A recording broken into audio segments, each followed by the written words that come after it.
Hello, my name is Nona Brown, and I'm a singer-songwriter-musician from Oakland, California.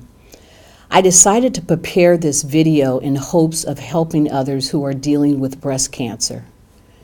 Initially, I discussed with my family that, yes, I would share my story, but I wouldn't do so until I was further along or through the process, and certainly at a point to where I felt like I was strong enough to talk about it. But it was only just a few days ago that I realized by talking about it and sharing my challenges emotionally around what I'm going through right now, presently in the situation, that would be the thing that would give me strength. Anyone that knows me knows that I love to share information. I love to help people along the way who just need information. So this is the purpose of this video. It is to help heal myself and to strengthen myself and to help others. Anybody can get breast cancer. I'm Nona Brown. I was diagnosed with breast cancer, and here's my story.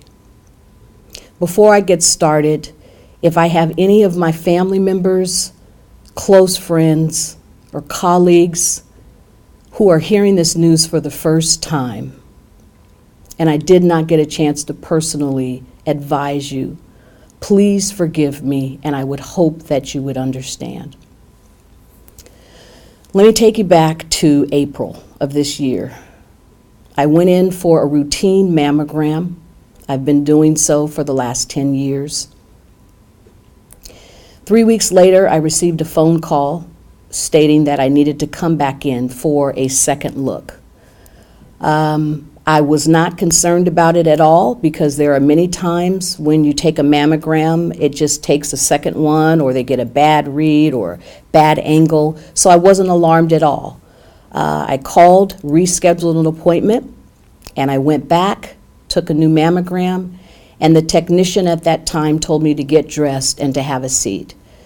At that time, my heart sunk just a little bit because I thought, okay, this is different, but I kept hope alive.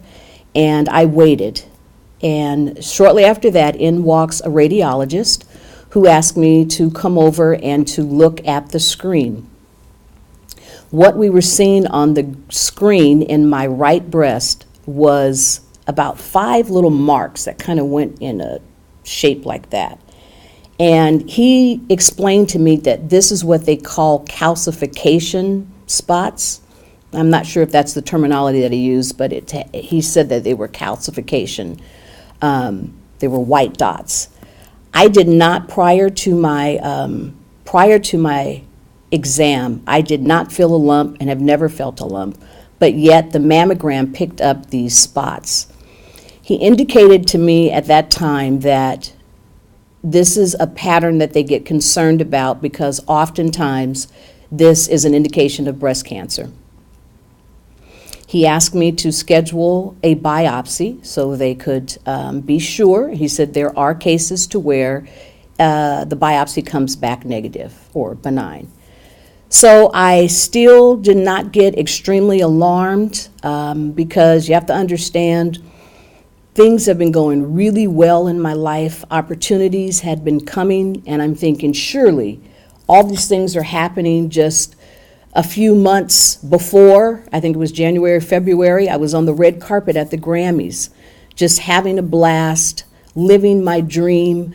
I was just completing my term as vice president of the Recording Academy of the San Francisco chapter. So things were all going in the right direction. So I thought to myself, God, there's no way that this is going to be cancer because I have things to do and I have places to go. Well, I went and took the biopsy, and 2 days later, I received a phone call from my primary physician. And she said, Nona, I just received your results, and there was cancer found. And I have to say, honestly, all of my dreams, all of the promises of God that had been spoken over my life, all of the things that I thought were so close, that light just blew out. My life went dark in 3 minutes of a phone conversation. My doctor explained to me at that time that she wanted me to see a surgeon, and there was a 2-week waiting period, and I have to be honest with you, that 2 weeks, every negative thought I can think of entered my mind. Just having buried my sister a little bit over a year and a half ago, who died from cancer, my mother died from cancer, I have cancer in my family, so immediately my thoughts were that of, this is my end. So 2 weeks passes, I go and see the surgeon, and the first thing out of her mouth was, "Hello, Mrs. Brown. Let me just tell you that you don't have anything to worry about. I understand you took the news very, very hard, and I want you to know that you're going to be okay. The type of cancer you have is what we call DCIS, and it's a 0-stage cancer. That means the cancer is there, and it is cancer. However, it is contained, and it has not moved out of an area, which makes it easier to treat." So she advised me at that time that what she was going to do was do surgery. She would cut me in that area, remove the breast tissue that was affected, sew me back up, and send me on my happy way. My lights came back on. My hope came back. I began to see my future again. And I thought to myself, this is a piece of cake. I'm not going to say anything to anybody. I'm going to go ahead, have the surgery, do what I need to do.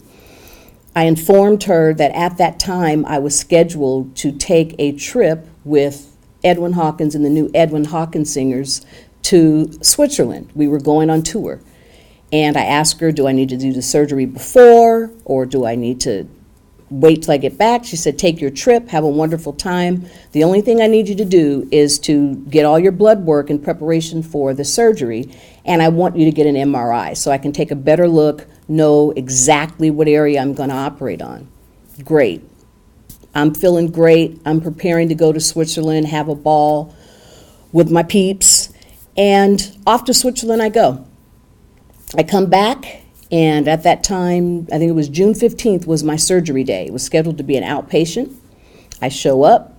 It's a little nervous, but I knew I was going to be okay. I show up, and just before surgery, they wanted me to do a few other tests, and so I did.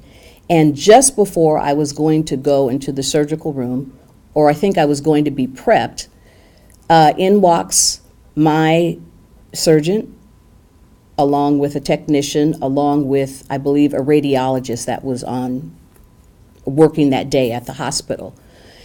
And they have this look on their face. And so I'm like, okay, what's going on? And my doctor begins to explain to me that she was just looking at the MRI for the first time, because I guess the practice is when you go and you have a test or an MRI, someone reads the results, and if there's something of concern, they will call the doctor and advise them. Well, that didn't happen, so my doctor had planned on showing up that day for surgery, reviewing my MRI just a little bit before the surgery, and then going in, doing her thing. Well, she said to me, I am so sorry, we did not get a call about something that popped up on your MRI. We see 2 other areas in your breast that are not close to each other, and they're suspicious. Well, once again, my lights were blown out and everything went black. I heard them talking. I saw their mouths moving, but I just kind of blacked out. And what she was saying to me is, I want to postpone today's surgery because I need to investigate these other areas. I'm going to order what she called is a guided biopsy. It's kind of a combination of a MRI and biopsy. That's how I understood it. So she said, let's postpone the surgery. Let's find out what we're dealing with. And so here I go off back into this dark place of not knowing what my future was going to be, knowing I have cancer, not knowing if it had spread or what the scenario was. So this is June. I now have to wait until July to get an appointment with John Muir Medical Center, where their department there was the only ones who had this specialized machine who did this guided biopsy. So I could not get an appointment until July. So I'm from June to July with all these negative thoughts running through my head. July comes, I do the biopsy. A day later, my surgeon calls me again. I wasn't supposed to see her till that Monday. She was going to give me the results, but she called on Friday. And I said, okay, this is either really good news or not so good news. I took her call, and she explained to me that one area was really difficult for them to biopsy. So they got the area that they could biopsy. And that area, in fact, was cancer. Devastated again. Then she goes on to explain to me that this area, the cancer, was the invasive type of cancer. So I had one area that was non-invasive. I had another area that was invasive. However, I was still in a really good position because it was such an early stage and in its micro state that the MRI picked it up. The mammogram did not, so thank God for the MRI. So she explained to me that because the cancer was in two areas that they could prove and one area that they could not get to, she recommended that I have a mastectomy because of my family history of breast cancer. Once again, I was devastated. I took my time. I've been up and down emotionally since July. But after prayer and discussion with my family and some of my closest friends, I took the path of exploring a bilateral mastectomy. I did this because I do not want to get back to this place again in my life. There's no guarantee that I will not develop breast cancer again, but I want to reduce the risk. I want to get past this season in my life. So I made the decision to be courageous, to be proactive, and to have a bilateral mastectomy. So this is where I am right now.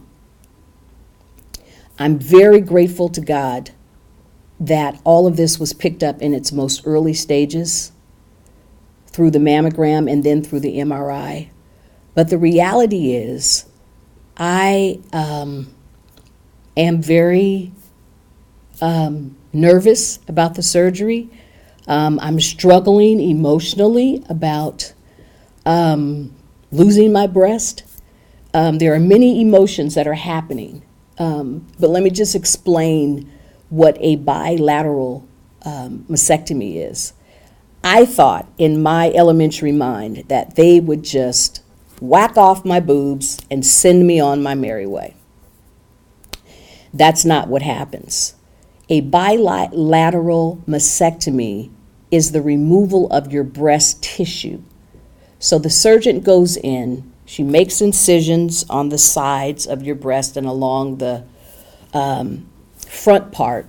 They remove all of the breast tissue. I have opted to have reconstructive surgery. So my surgery is going to have two parts to it. The first part will be the removal of the breast tissue. The second part will be the beginning process of the reconstruction, where the plastic surgeon will come in and he will begin his work. And that has so many other elements. But I at least wanted to explain what the bilateral mastectomy truly is. So here I am, a day before my surgery. Tomorrow, I will be having surgery to remove my breast tissue, and I will begin the reconstruction process. I am soliciting that you pray for me, pray with me, send your positive energy, because I am nervous about it, but by talking about it, I want to be able to help someone along their way. This is a process for me. This is a journey for me. The reconstruction process is going to take approximately 3 to 4 months. Now, don't be fooled. You're going to see me out in the community in just a minute. I'm going to take my time to recover from the initial surgery, but the reconstruction is a process, so I wanted to explain it to you because when you see me in the community, trust me, I am not going to look like everything that I'm going through. And to my Christian community, if you want to give a praise when you see me, feel free to do that. So tomorrow, I ask that you pray with me. Pray that I don't develop any infections. Send your positive energy and love my way. I need it. I need the strength. And if I can just leave anyone with 3 points who is going through breast cancer, or to all of you that are looking and listening to this that may encounter breast cancer, there are 3 points that I want to leave with you. Those 3 points are: take action, prepare for your journey, and share your journey. Take action. Get regular mammograms. And especially to my music community, for those of you that are working musicians that may not have the medical insurance, there are many resources out there that would allow you to get a free mammogram. So there is no excuse. Don't let fear hold you down. Get a mammogram. Get a mammogram. Do not be afraid. It can save your life. It can add years to your life. The other thing that I say about taking action, and this is particularly to my Christian community, for those of us that are believers and believe in God and know that God is a healer, do not be ignorant concerning what you've been diagnosed with. Take action. Go to the doctor. Follow their instructions. And if I can make it really plain to you and make it very real, there's a Bible, there's a scripture in the Bible that talks about, and I believe it's in Luke 8, that talks about a woman who has a chronic hemorrhaging problem. And in that passage, it says that she goes from physician to physician. She took action by going to the doctor. Now, ultimately, she could not find a doctor that could help her. Then she decided to go to the place of where Jesus was, passing by. And then she reached up and touched him. And you know the rest of the story. If you don't, you can read it. But my point is, even that woman took action. She went to the doctor, and then she got her place to a place of where Jesus was. So get your mammograms, follow your doctor's instructions. Prepare for your journey. I can remember when my kids were small and our family would take a trip somewhere. We knew where we were going, but what we didn't know was how long it was going to take. We had an approximate time, and we didn't know what we were going to encounter on the trip. So we had to prepare for our journey. In our preparation, we made sure that we had good music for the road trip. We made sure that we had food, and we were happy that we had each other. So along our journey, had we encountered a flat tire or our engine blowing up, because you don't really know, we had good music, we had food, and we had each other. So I say to you, by preparing for your journey, to the Christian community, surround yourself with music that is feeding your spirit and your soul. For people that don't consider themselves a Christian, surround yourself with music that makes you feel good, that's positive. Maybe it's music of meditation. Get some good music, because we don't know what the journey is going to be. Like I said, with the kids, we always packed food. Now that you know you have cancer in your body, you need to consider changing your eating habits. Consider what you're putting in your body now. So get on a good eating plan. Ask people, Google. Know that you can no longer eat the way that you normally eat. So that's a part of your preparation. And also in your preparation, the state of your mind. Make a decision. After you have cried, after you have fallen out on the floor, after you've broken all the dishes, after you've done everything you possibly can do and you still have cancer, You can control your thoughts. You can control how you're going to deal with this. No matter what your stage is, you might be a stage 1, you might be a stage 4. You can't control that, but you can control your thoughts and your disposition. Your thoughts can have a positive or a adverse effect on your body. So decide, make a decision that you're going to be positive through this. And lastly, share your story. Talk about it. Surround yourself by people who you know love you, or surround yourself with people who are going through something similar. It could be your very story, your very situation that speaks hope and life to someone else's situation. If you don't know how to get a mammogram, you don't have medical insurance, go to breastcancer.org. I'm sure that no matter where you live, they can direct you to a facility that would accommodate you. I'm going to be sharing my journey throughout my journey. Tomorrow, again, please keep me in your prayers to follow my breast cancer journey.